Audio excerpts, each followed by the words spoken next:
In the very first edition of Scale, this was 4 years back, we were focused on the topic of growth marketing and the future of TV advertising. Very, very specific.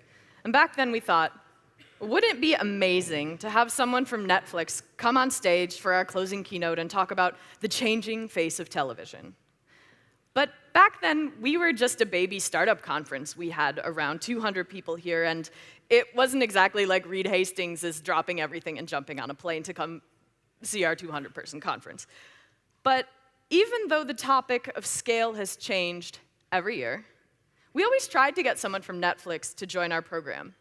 And this year, it has finally happened.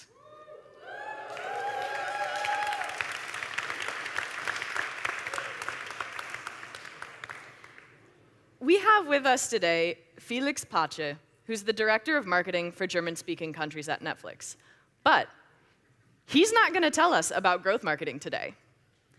He's going to talk about something that's even closer to our hearts here at Scale and at DCMN, which is how do you create a workplace that really allows people to thrive as human beings?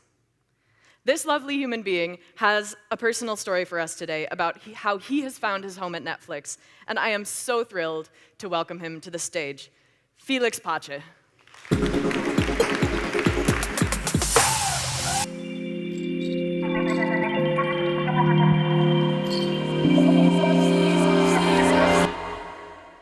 Thank you so much. Thank you for those kind words. And wow, thank you everyone for taking your time. This is absolutely amazing. Full disclosure, one thing is I've done a couple of keynotes. I've spoken at a couple of conferences, usually to sell stuff or to spread a message. This, for the first time, is a very personal keynote that I'm holding. So for the first time also, I've got notes here, which I usually don't have, because it's very close to my heart, what I'm going to talk about today. And I hope I can deliver on that big promise that I heard just now. So yeah, my name's Felix. Hi. I'm here, obviously, because of Netflix, because that's where I work. And so two things. Yes, I'm going to talk about Netflix. But this is also about my personal journey. So this is important to me. And the second thing, I'm marketing director for Germany, Austria, and Switzerland. But I never wanted to be in marketing. I also never not wanted to be in marketing. It's just nothing that ever crossed my mind, right? It's not my vocabulary. It's not like I woke up one day and said, Mama, Papa, you know what? I want to be in marketing. In fact, as a little child, I wanted different things. I wanted to mainly be a researcher. I wanted to research stuff. And when I was at school, I found out that I wasn't so much interested in the how things work, but I was really interested in to why things work. So my family, and thank you for pronouncing my name right. My surname is Pace. That's Italian. It means peace. My first name is Latin. It means happy. So you can imagine my parents. And I have Italian family from Sicily. There's a big volcano, and I always want to find out why that thing erupts. Like, why is it erupting? As time went on, I love watching people. I love going on the trains. I love people watching. Why do they behave a certain way? Why do they talk about what they talk? Why do people fall in love? Why do they fall out of love? And so I had always this research thing going on. Another thing that really interested me as well was building things. So my granddad, my German granddad, had this massive basement. Probably wasn't that massive, but as a kid, it was massive. And he was an accountant, but for me, his main job was fixing things, because that's what he did. He was like the fixing stuff for everyone in the neighborhood. So he fixed TVs, radios, and he never learned it, but he loved to do that. And I would sit in his basement, playing with soldering irons, trying to fix stuff myself, for better or for worse. And I just admired the craft. And it wasn't so much about the output. It wasn't so much about saying, look, here's the TV I fixed.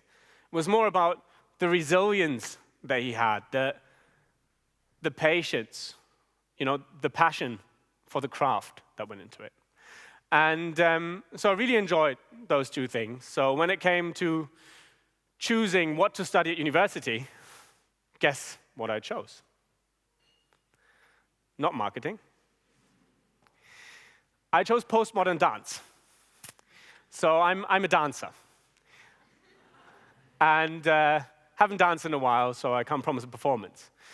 But I chose dance because, as every growing adult, I discovered something in my late youth, which is the postmodernists. For someone who's interested in whys, they offer a lot of stuff to think about. But it was more like what they had to offer on life, their view on things, that really, really inspired me. And I felt that, that's what I want to do as well. If I can find a job where I can research, where I can craft things, and where I can inspire people, I can do amazing things. And this is kind of the foundation of my career.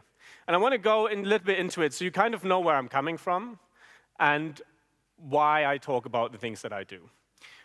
So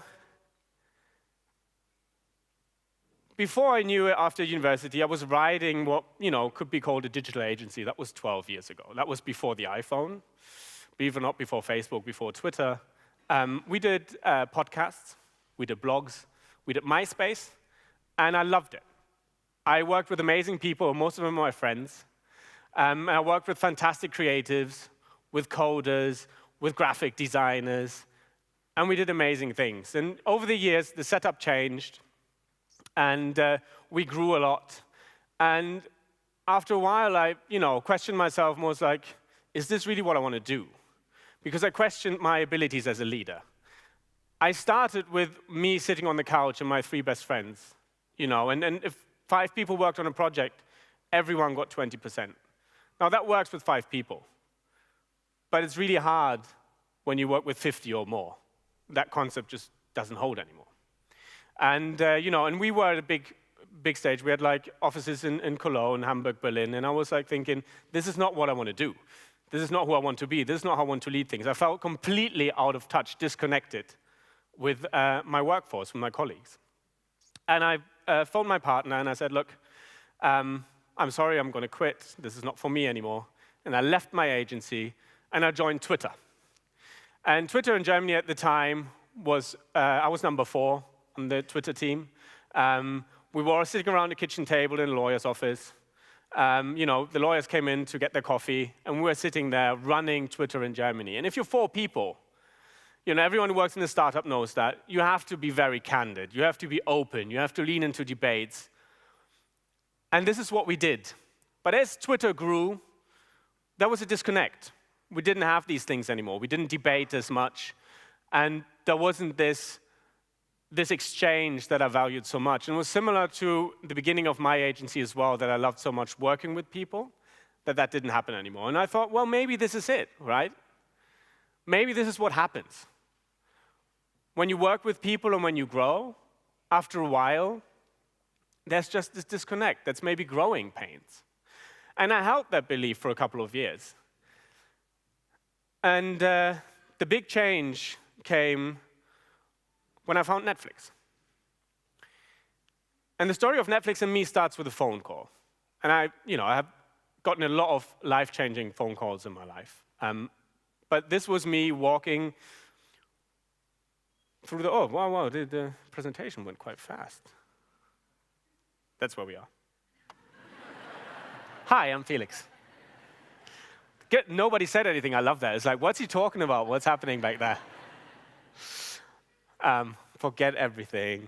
It's going to come to you soon. Picture me walking through the park with my 2 daughters. I've got 2 little daughters. One of them's here backstage, Marlo. She's 3 years old. She's painting right now, I think. She's here with my wonderful partner, Jette. And I was walking through the park, and I got the phone call by Netflix, and they said, look, we've got a great opportunity for you if you're interested. They told me about the job, and they said, it's in Amsterdam. We know you're based in Berlin, it's in Amsterdam. And, to me, that was okay. I love doing that. But there's full disclosure here as well. My family setup is a bit complicated.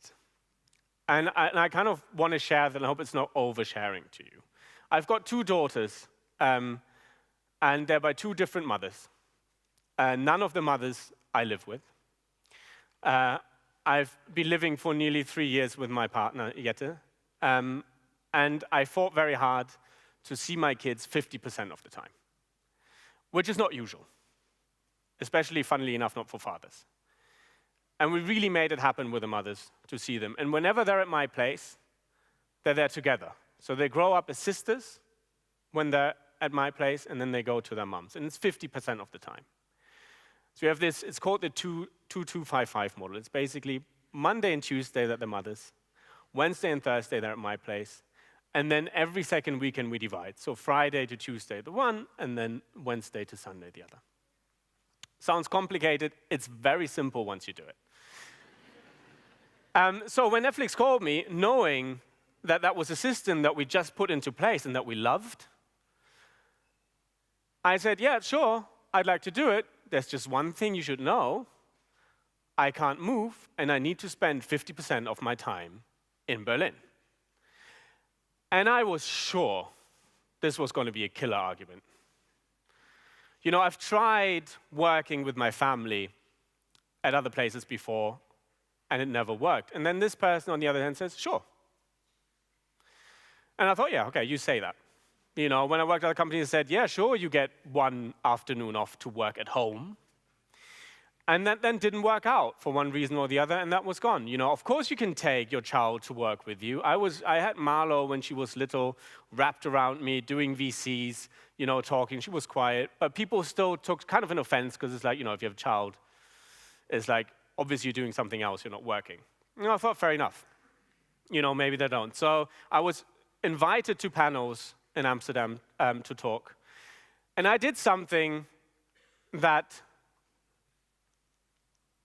at Netflix we call farming for dissent, and I didn't know I was doing it. I was doing a very Netflix thing. So farming for dissent means that when you have an idea and you share it, the first thing you usually wait for is for people to write those 2 characters in the email, which is like +1, supporting your idea. Like everyone's on board, that's brilliant. But that's not really brilliant. It's nice that people support you, but you don't want to know about the good things you thought about. You want to know about the weaknesses. You want to know what's not so good about my idea. What is it that I can improve on? What can I learn? Where's my blind spot? What do I not see? And this is what we practice every day at Netflix. We really try and get those different ideas, those different opinions. You know, opinions that make me grow. They're not destructive, they're constructive. And so when I went to the panels, I knew that my biggest weakness for me was that I would have to see my family 50% of the time, non-negotiable. And so every panel, every interview I went to, one of the first things I said, look, you know, there's one thing you should know. I'm going to go see my family 50% of the time. I'm going to leave Wednesday because I have to pick them up from kindergarten and school. This is what I have to do.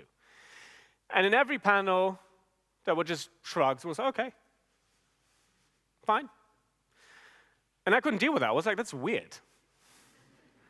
Like, what's happening here? And then my last interview, that was a VC, was with my boss, Danielle. And Danielle, before she said anything, even before the hello, she said, I want you on my team. That was like the beginning of VC, and I thought, like, that's strange. Like, we haven't even talked about compensation yet. You know, like, I've had all these interviews, and now there's, you know, she wasn't playing hard to get. Like, she wasn't trying to be mysterious or anything. You know, and she was saying, you know, I want you on my team. It's great. I read all your feedback. I think you fit perfectly.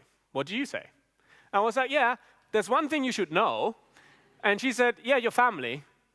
I was like, yeah. And she's like, I trust you to make that happen. Sorry. But those words,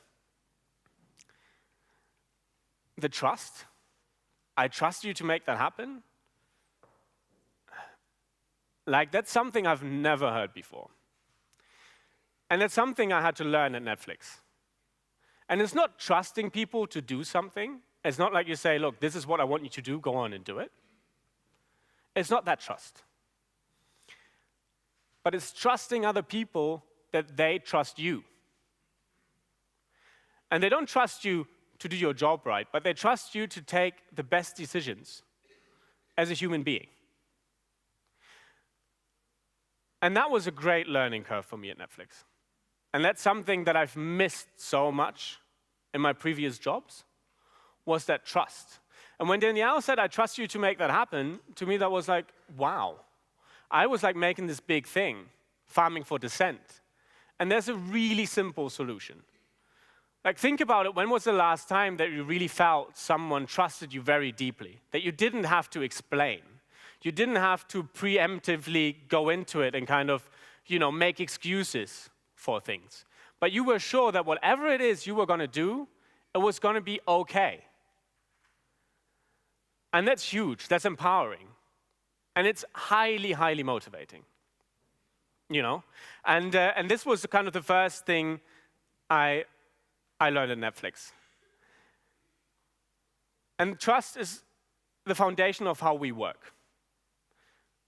We trust everyone to do the best jobs of their lives. Nothing else. That's what we want you to do. That's what I want my team to do. I want them to do the best jobs of their lives. Whatever they need, it's my job to set them up for success. It's my job to provide to them what they need to do their best job. Because I feel if I do that, I've done the best job of my life.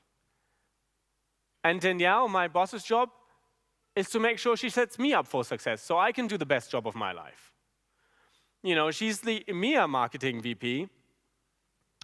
She doesn't know anything about Germany, Austria, and Switzerland. She's worked on those countries before, but I'm the expert in the market. Now, my marketing team, they're the expert in what they do. So I trust them. She trusts me, and it goes all the way up to Reed, our CEO, who trusts us to do our best job, because then he feels he's done the best job. And this trust manifests itself in two things you'll hear often at Netflix, and that's freedom and responsibility. For us, whoever's in the room makes that decision. If you're in the room, you make the call because you're trusted to make the call. Because also you have the freedom to, but you also have the responsibility to do it. And those things go hand in hand. And that's because we trust. And this one thing about building trust, there's another thing about maintaining trust. And I think why Netflix is so good at maintaining the trust is because freedom and responsibility, yes, but also because we're very open with feedback. And Reed's got this great analogy on feedback. He says it's like brushing teeth, right? If you brush your teeth every day, you go to the dentist once a year, there's no surprises. And it's the same with feedback. If you give it every day, if you have your review, whatever it is that you guys do, there won't be any surprises because you've talked about it. Now, if you don't brush your teeth every day, your gums start to hurt a little bit, so you want to brush even less, right? And if you're finally on that dentist chair where you don't want to end up, you get bad news. And we don't want bad news. We want people to grow. We trust them. We want them to grow. So that's why feedback is super important to our culture. And to give you like a very little thing, when I started, because as you can see, I like to talk with my hands. And after one of the team meetings, a colleague came to me and said, "Look, I have this feeling whenever you talk that you make this gesture and to silence me, and I don't like that. That's weird." And I was alarmed. I was like, let's talk about this. What did I do? And you know what I do? When someone says something great, I encourage them. It's like, yes. Go for it. That's brilliant. But she got it as in, stop talking. I know it's an easy one to debunk because we talked about it then and there. If we don't talk about it, because it's a weird conversation, because she wasn't sure, if she had gotten it the right way. And if we talk about this a week, a month later, we try to remember what was it. And I'd probably be alarmed and be like, I'm not the guy who tells a woman to silence in a meeting by doing my hand thing. What do you think you're doing? And she probably would have felt completely misunderstood. And then we would have gotten to this kind of state where memes and like these things grow in your mind. And this happens when you don't give feedback then and there. And feedback isn't something that we have on our agenda. It's not like we close the one-on-one or when we talk, it's like, is there feedback? It's just stuff that we say. We're very open because we trust each other. So when you're in a meeting, you trust someone, you say like, look, that thing you did with your hand, that's weird. Like, I don't get it. What are you doing? And she even didn't want to raise it in the meeting because she felt unsure about it. And she did it afterwards, but I'm glad she did because we could work it out. And this is just one example, but this can be anything. And we share the feedback as well. So, when we get feedback, also with the Farming for Dissent, feedback doesn't have to be true. That's also something very important that I learned. And it's just because where I worked before, we had these feedback cycles twice a year. And I always found it weird because I could give feedback to my managers and my team, but they couldn't give feedback to me. I got my feedback from my manager. And I thought that's weird because the people I'm working to on a daily basis, I want to know from them so I can grow. So I introduced this feedback cycle informally where they told me, and they were like, completely, I don't know. Can I tell him something that I don't like because he's my boss, so what's going to happen? And at Netflix, I can read an email like if I feel, in fact, you're encouraged to do that. If there's something that you feel, like you can say it and you have to say it. Because if you don't follow our code of feedback. You don't follow the code of trust. And then the whole thing collapses. And this is super important. I can't stress that enough.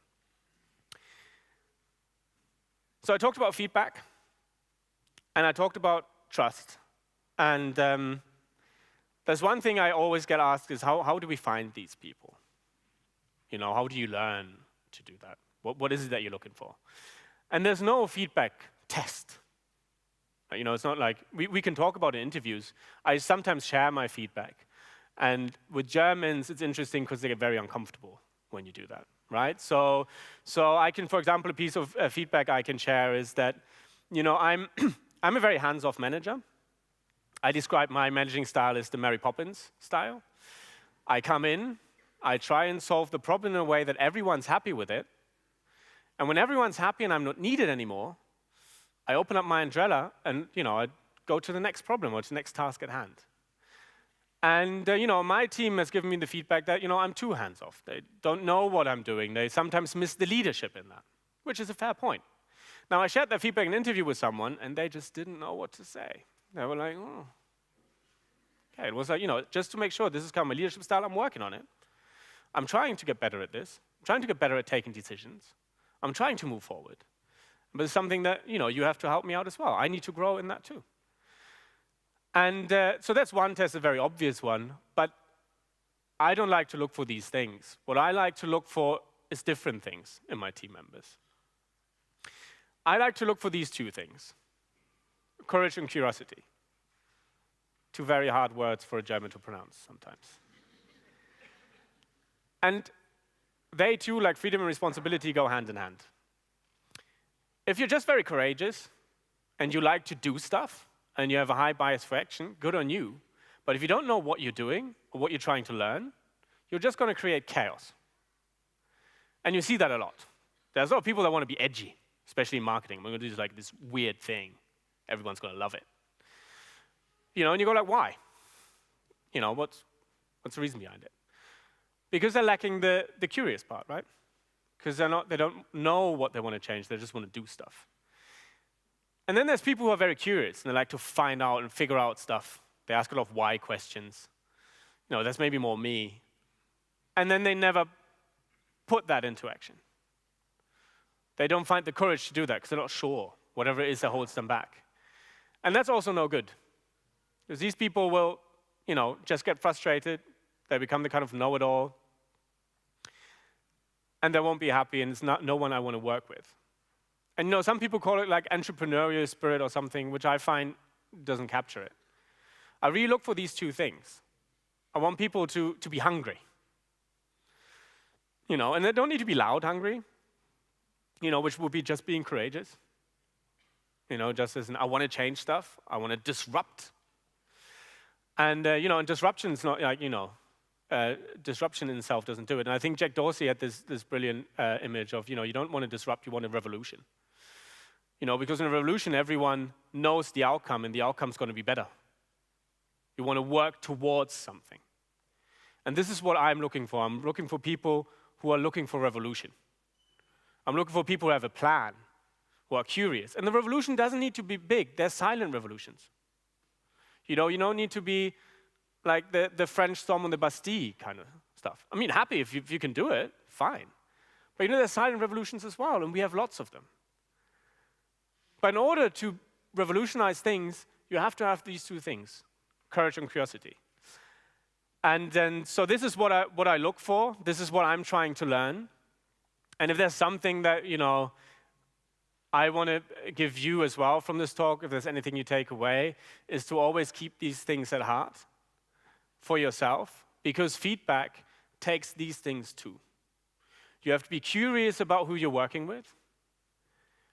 You want to help them, and you have to have a lot of courage to tell them, because you have to trust them to take it on board constructively. And if they say this is not the case, explain it to you, you have to be courageous as well to admit maybe you were wrong. And there's nothing wrong with being wrong.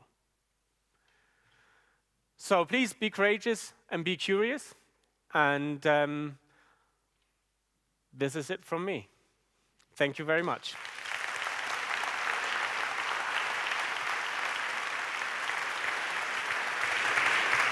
Thank you. Felix, thank you so much. That was so inspirational. A lot of us were like sitting backstage, just sort of on the ground listening. Oh. Say hello. Shall we have a seat? Yes. Are we tired? I'm also a little tired. So we have the chance for a little fireside chat now, which this is fantastic for me because a lot of the people in the audience are from the same company that I work for. Netflix has been just such a huge inspiration for sort of our transformation process, completely going from tiny startup to trying to insert these like hierarchical processes to then deciding to go completely in a different direction and basically implement a lot of stuff that you've talked about today and that Netflix has done. It's challenging, though. So for me, this concept of trust, freedom, responsibility, it sounds like it should be simple, but it is actually really groundbreaking. So why do you think it's such a groundbreaking concept for so many companies? I think it's because it's nothing that we've learned, right? I mean, it's something that I had to relearn coming to Netflix, because we're just used to these hierarchical systems. And there's something, I don't know if it's a culture thing as well, but it's what we always like this kind of assume best intent, which for me goes with trust. And I don't honestly, it's a good question. I mean, if everyone's got an answer why it's so hard, because it shouldn't be. I mean, it's very simple, and we do that. But I think I don't know if it's in how we grow up, how we learn things. If it's a school system, I don't have the answer. I just feel it should be a lot simpler than it is, and it really is trusting. And trusting people do make mistakes, right? And that's okay. And we have this image at Netflix that we say, you start with a pile of chips, like when you play poker, right? And you make your bets. And it's like you obviously when you start, you want to make small bets, but you're fine. You can go all in, and there will be moments where you feel that that's what you need to do because you're doing the best job of your life, and you feel like this is it. Like if I get, if this doesn't resonate with people, I don't mind because I'm so proud of it, and that's why I go all in. And I always encourage my team as well to make little bets. And if you lose, that's fine, but you learn something from it. I guess this is kind of where the trust comes in as well. I trust my team to take those bets, and then we talk about it afterwards, and we see where they can grow. And I feel there's giving feedback and there's taking feedback, and taking feedback is very hard as well. To kind of take it and really accept that feedback is for growth, once you learn that, it's a lot easier, and then actually you start asking for it. So what I get in Netflix, a lot of people asking for feedback. Like if you don't get feedback, that's weird, because there must be something that I can learn, right? And so this is, I think, that kind of mindset that we're all trying to improve, we're all trying to grow. I think once you've got that mindset, it gets with the trust as well. That's really interesting what you say about feedback, because we also have this kind of like asking for feedback system, but at the moment it's very proceduralized, and you mentioned that having feedback right in the moment is even more important. What is it about having feedback right when something happens that makes it so much more powerful? Well, it's actionable, right? I mean, you know exactly what people are talking about, and this can be feedback, can be personal feedback, like me using my hands in an ambiguous way. It can be feedback about how you approach things as well. Like, you know, an idea you have, and it's the farming for dissent that kind of plays into that as well. So, you know, when I say something and you think about it differently, please say it. Don't go out of the meeting and talk to someone else and go say, oh, Felix again with his ideas, what's he thinking, right? But tell me about it. I'm the person that needs to know. You know, and so I think the water cooler talk and stuff that I witnessed at my own company as well, that's toxic.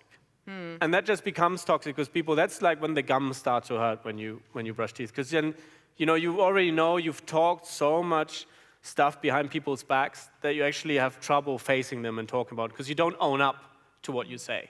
And it's also built up, this kind of like pressure has built up by that. At that point, you're like so annoyed by like maybe something that's very small that you could actually just say to someone's face.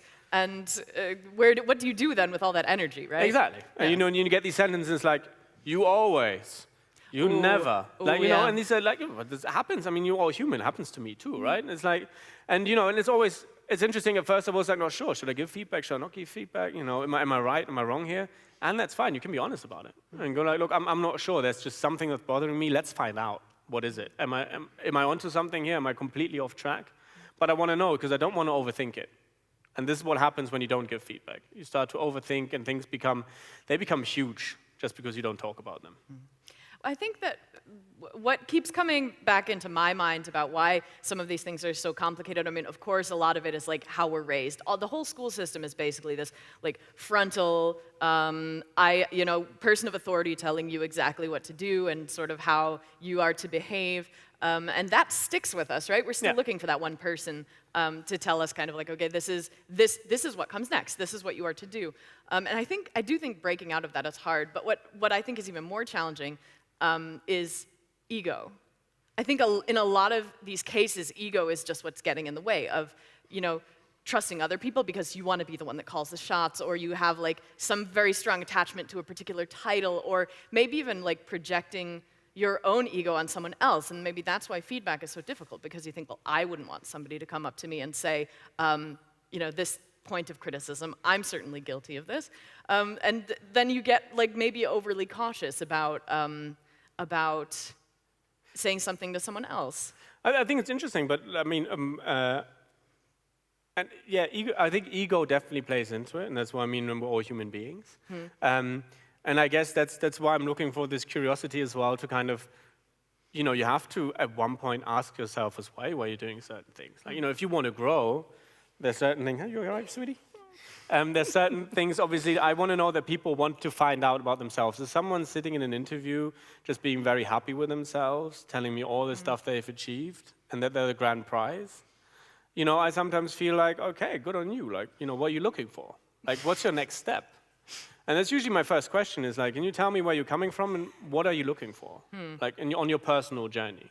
Because I feel a new job there's two yeses here. There's one, us saying, yes, we want you on the team, and there's also you saying, yes, I want to be on your team. And of course, when you work for a company like Netflix or when I worked at Twitter, and you know, these are great companies that people want to work with, so sometimes they're blinded by like a brand or something else. And but I really feel it's where we get a genuine yes to the way we work. Is it? And we know we've got the culture deck out there. If you haven't read it, please do. It's evolving. It's a fluid thing. It's not something that was once done and now we're stuck with it forever. You know, we're working on it, and we always give it to people, send it to them to make sure. And that's why I'm very, very honest about my management style, because I don't want someone who's frustrated, who feels I didn't set them up for success because of the way that I lead, right? But my management style is not perfect, right? So I have to learn as well. So if I find someone that I like working with and I feel, there's something for me to learn from, cool, join the team, because that's what I want to do. You have so many points that I really want to touch on. One of them is the update to the culture deck. Yeah. And I read through, so in preparation for this, I read through the entire 10-page culture deck. It was super cool. The most recent edition is the section about inclusion and diversity. Yes. Can you tell me a little bit about how this came about?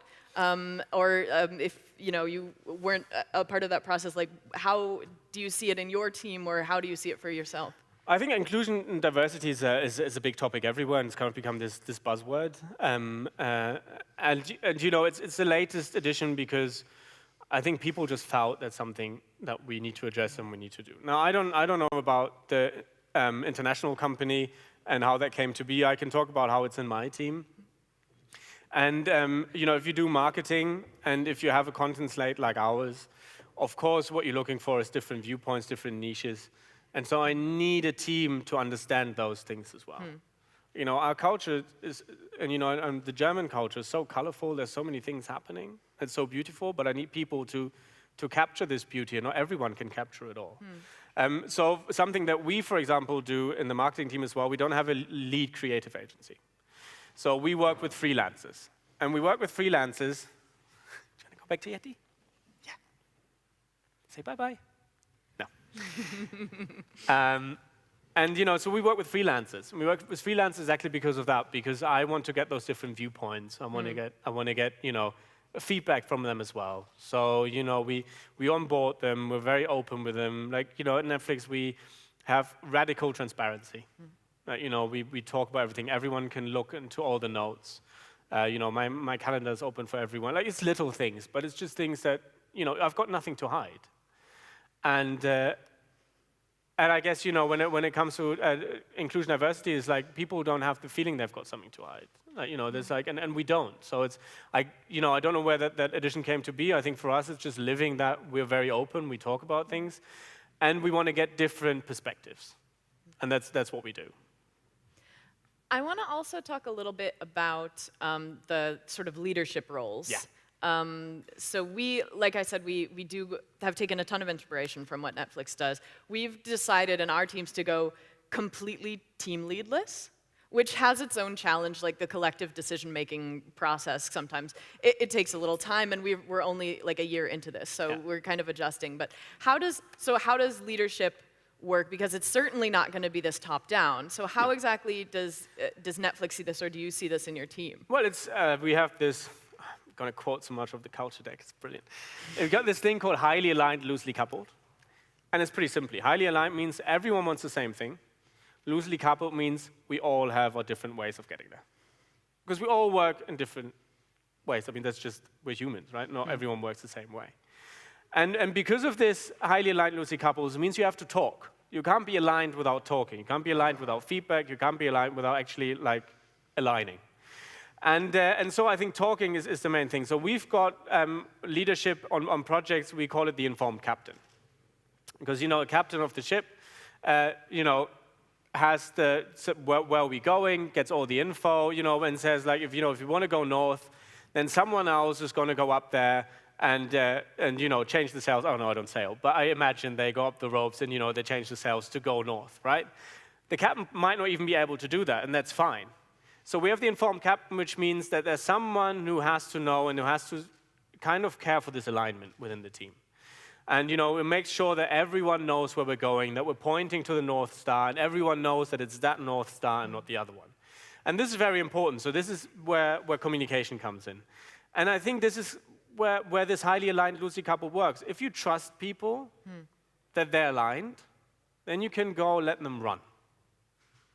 Because they're going to do great stuff. You might not understand it, because it's not the way you would do it.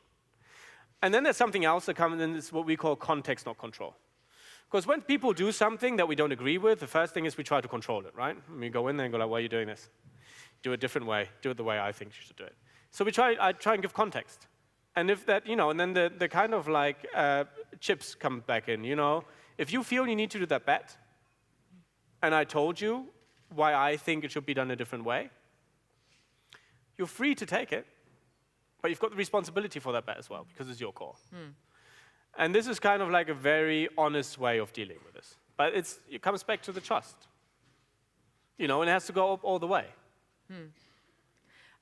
So thinking about Netflix, a company that is obviously already very established, most people in the audience today, I think, are from significantly smaller digital businesses, and some of them, I think, are in this stage where we were a few years ago, where feeling this growth crunch and like at this cusp of like knowing something needs to change, but not quite being at that phase yet, where you're like, okay, we need to kill this hierarchy idea. I have kind of two parts of this. Pick which one you want to ask. Either like, how could you make that step as a founder to make this decision? What needs to happen? Or how do you know that this kind of what shouldn't be radical but is kind of radical idea would be a fit for your business and a solution for your business? Well, I guess it comes, as a founder, if you feel, and I think you should too, that you do trust the people you work with, that the workforce you have is the right choice, you should take that leap of faith. And it is that. Nobody can tell you what the outcome is, but you need to trust. And this is what comes with it. So lean in there. That's what I tell my team as well. Lean into the uncomfortable. Like, get things right. And I think if you feel this is a solution, then lean into it. You can't do it half. You can't say, I trust you, but I also want to control you. That doesn't work. So if you do that, trust your teams, set the expectations, align, because that's what people sometimes, it's like the courage and curiosity thing. People are being very courageous and go like, we're going to do this, right? But they don't actually know what are they going to find out. What is it that you want to achieve with it? And so you just create chaos.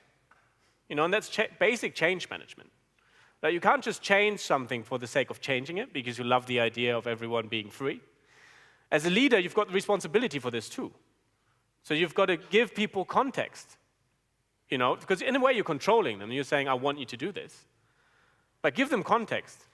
Make sure that they see why this is empowering. You're empowering them. You're not trying to create more work. You're actually believing in them, and you're believing that they're doing the best job of their lives. And so you have to lean into that. But it's a journey. And it definitely is a journey for me still. That's what I meant earlier. This trusting that someone trusts you is super hard. That doesn't come easy. Like someone saying, I trust you, like that's a huge thing. And everyone loves the freedom.